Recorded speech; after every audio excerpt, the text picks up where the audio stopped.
All right, everybody, welcome back to the KSR YouTube channel. And today, I'm gonna kind of show you guys how we're getting started on the whole SoccerMom rewiring project.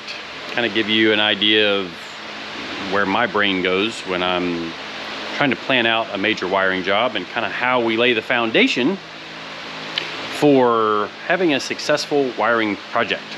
So as you can tell, I'm over at Will's shop again. He's got his awesome little 3rd gen over here, which will probably show you guys some more of this pretty soon, because we're going to take this out and go racing. One of Will's last little personal projects he's done. It's got a 6-liter with a little Magnuson supercharger on it. And then hiding up there is actually his wife's first car, 69 Camaro, also LS powered. And yeah, she's a pretty little car. You can see we did the exhaust work on it at the shop. And Will's definitely got some cool Camaros. Basically, so we got 1st gen, 2nd gen, 3rd gen. Just need some more Camaros in the fleet.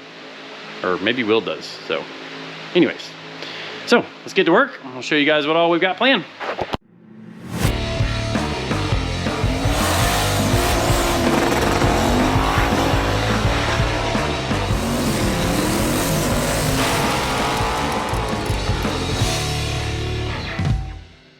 All right, well, while you're here, please subscribe to the channel.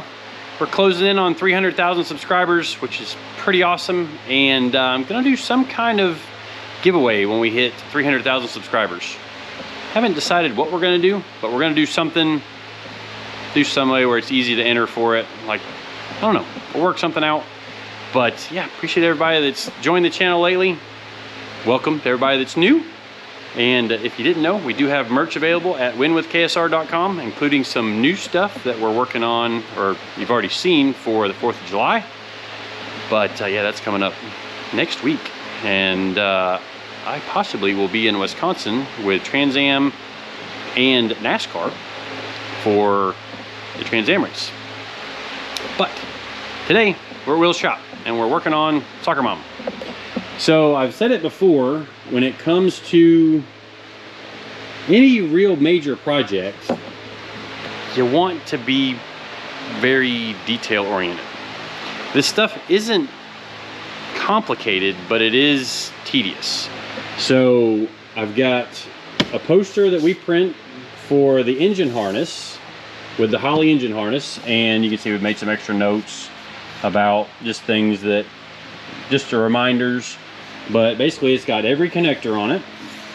Like this is coil connector, driver's side.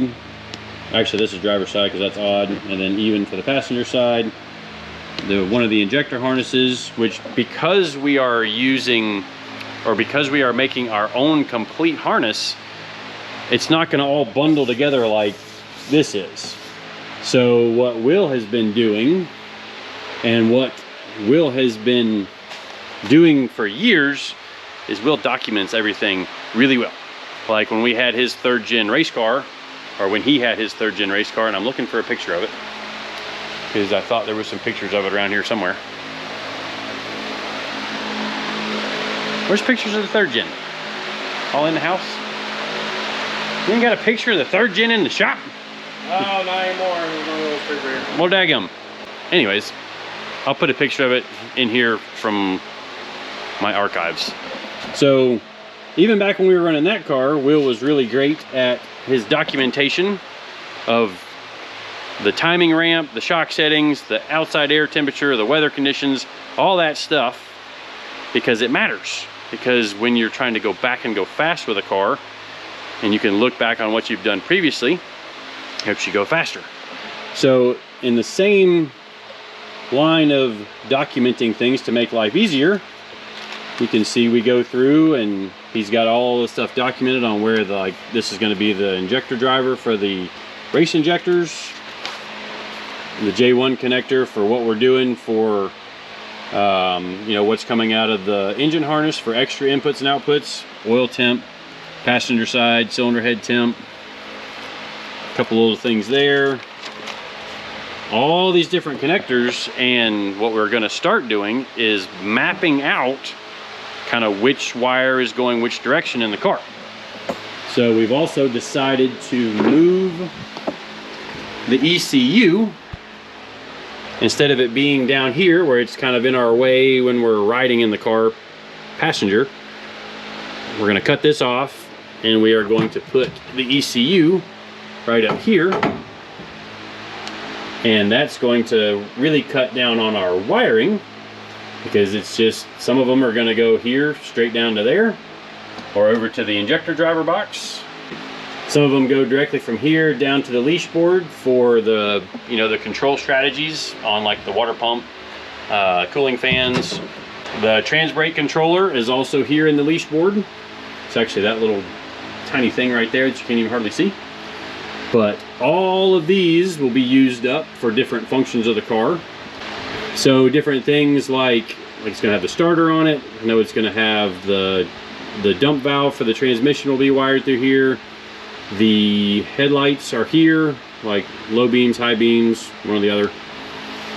We also have things like, what else? Probably the transmission cooler fan relay will be pulled out of here. All kinds of different stuff that we've got to plot out, because if we go into the project with a game plan, you can eliminate a lot of mistakes because you've worked it out on paper instead of just throwing a bunch of wires in the car and, oh shoot, I forgot to add that wire, I forgot to add this sensor. We're gonna have this completely mapped out so that we can heat shrink the harnesses that go to each different corner and each different portion of the car, and that'll make our life a lot easier. And it actually cuts down on your wiring time because you got a game plan. You're going from here to there, you're heat shrinking this bundle together to that bundle. Just makes life a lot easier. So we're actually headed back to the shop right now to grab a bracket to remount the ECU, because this is not going to come off in one piece by the time we cut it out of here. So gonna go get that bracket, and then we'll be back here working on that, and then probably start doing some wiring on the thing. All right, so back from our run to the shop, we went and grabbed some lunch, grabbed our TRZ Motorsports bracket, which you can kind of see how it fits onto the bottom of the ECU. And to be 100% truthful with you guys, I modified it because for whatever reason, Holly decided to not make the mounts for the Dominator symmetrical. So the bottom mounts are wider than these two top mounts. So when you've got a bracket that's designed for one specific orientation, you know, we want the plugs to be only this far back from the bar. Well, we had to modify it a little bit. So we just slotted the holes where these bolts go through. Normally TRZ has a press-in little nut that goes to the bottom of the bracket. So it's threaded and the ECU mounts directly to it. But like all things custom, and like most things that we do at our shop, we wanted to make it work better than the intended design of it. So we flipped it around so that it mounts like that, because, see if I can not drop this ECU. It mounts like that. So basically it just puts the wires coming out of here in a little bit more direct line down to here, instead of them being, you know, if the bracket was flipped around, it would end up way back here, so then the wires have to be coming back, and plus it would get closer to the dash. And I'd be lying if I didn't say I was trying to move more weight forward in the car. So even just that amount back, it's helping to move the weight a little bit farther forward in the car, because this thing being, you know, pretty fast on a radial tire, they need a lot of weight percentage up at the nose of the car to keep them from wheeling. For those of you that don't know, wheelie bars and radial tires do not mix. As soon as the car gets up on the wheelie bars, the tires start to spin and the car can get wildly out of shape. I see a lot of you guys commenting on Mullet's videos. He needs to put wheelie bars on it. Wheelie bars and radials, that's a combination that does not go together. If he was on a slick, like a bias ply slick, wheelie bars are okay. But radials are faster, but they're also a little bit more picky to get down the racetrack, as you guys have seen with mullet on the race week type events, because those events just don't have the prep that we normally do at, say, Bradenton or some of the other tracks that we race at.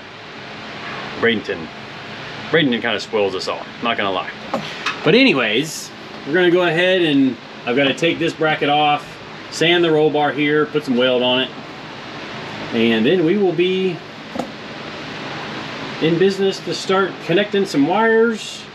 You can see we actually are redoing the switch panel a little bit to use an actual headlight switch. So we pull the factory style switch out to get the headlights on.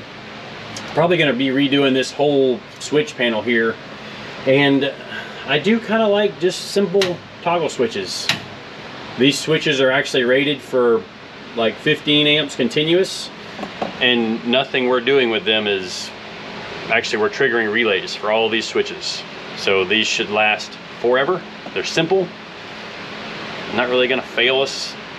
Knock on wood. I haven't had one fail yet, I'll say that. So that's a switch I actually keep like 100 of them in stock, just because I've had really good luck with them. They're screw-on terminals at the back, so nothing can shake loose off of there. Not quite as fancy looking. It's like the switch panel that I put in mullet, but they still get the job done. And for race cars, sometimes simple is better, in my opinion anyways. So I'm gonna get to work marking this, sanding it, taking it apart, and then we will be ready to start doing some welding. Let's get to it.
Alright, well, if you followed along in the time lapse, so we got the bracket welded on, bar prepared. Actually going to come in and slice off, that's still warm, slice off this bracket here, get rid of a couple extra ounces there, and Will's going to paint this, and then we will be able to start doing some wiring on connecting the ECU down to the leash board. A few people have asked why I'm not doing a PDM board. They're a lot more expensive, is the short answer. You know, for a PDM, they do some really neat stuff, but you know, for a lot of you guys at home wiring your own stuff, that leash board that we're going to use, this board is, I think, right at $400, and you can run your entire car from this board. It has blinkers built in, front and rear. It's got the high and low headlights, and it makes it really simple to wire your car, where a PDM, yeah, PDM will do everything that this will do, but most of your PDMs start at $1,900 for a PDM,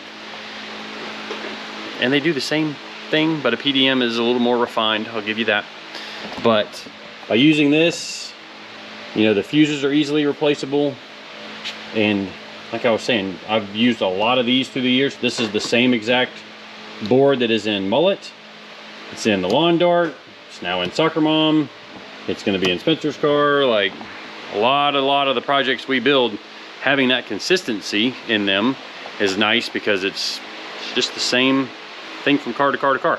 And if we need a spare, or we have a problem with one, or we drop something on it and break one, that's really the only time we've needed to replace something, is when we kind of broke something we shouldn't have broken by crashing into it with a tool, like a hammer. Yeah, that was me. That wasn't on camera, but anyways. So anyways, I just like using those. They're easy, simple, and they work. So on our wiring, which we've kind of talked about some of the stuff we're doing, this is a connector that we're going to use to bulkhead the rear trailer harness through, and we'll be able to unplug and leave just this, like say through the trunk floor. It's going to poke through somewhere back here. Let Will figure that out. And then basically when we get to a track, we'll unplug the entire trailer harness from underneath the car, so that way it's not dangling and hanging around and looking silly on the back of the car. But we get stuff like this from WireCare. This was one of those ones that I was telling you about in the last SoccerMom video, that this is a 4 terminal. I don't know if you can see inside of that, but it's got 4 terminals, 4 wires inside of this. Each will handle, I want to say it's 15 amps for this series, because this is a DT series connector. When you look at the WireCare assembler, you see this has got a flange around it that will bolt to the car. All that gets populated in your options for your 4 connector DT series connector. Anyway, some more stuff that we are getting from WireCare is this Tevzel wire, which I've talked a little bit about Tevzel wire. I'm not sure if you guys know what that is. It's a really high quality wire, which I doubt that the camera is going to zoom in on that, but really fine strand on the inside of it, and you can see the jacketing is really thin. This is a standard series automotive wire, which maybe you can tell the difference. See how much thicker the black wire is than the green wire. And that makes for much smaller harnesses through your car. So instead of your bundle of wires being, you know, 1/2 or 3/4 of an inch in diameter, this might shrink it down to 3/8 of an inch. And it makes for easier routing. Basically, the wiring, you don't hardly see it as much because the bundles are a lot smaller. But we get all of our Tevzel wire from WireCare. Same with the Deutsch connectors that we're using.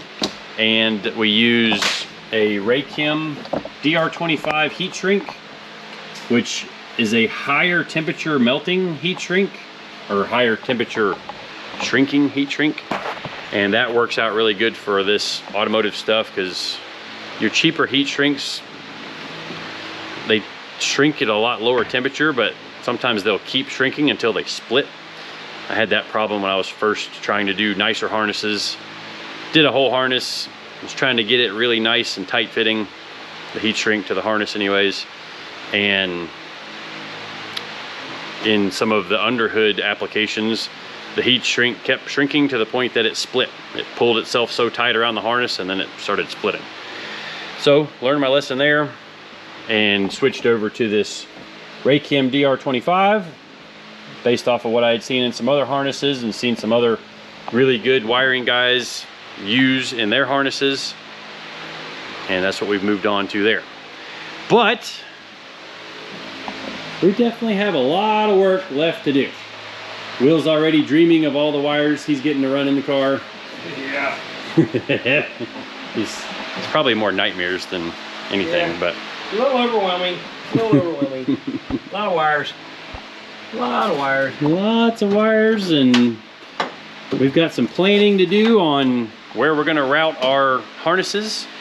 You know, we know we're running the headlight assembly, so we'll have highs, lows, left turn, right turn, all coming down this side of the car and going out the bottom of the firewall or somewhere. I think Will was just working on getting.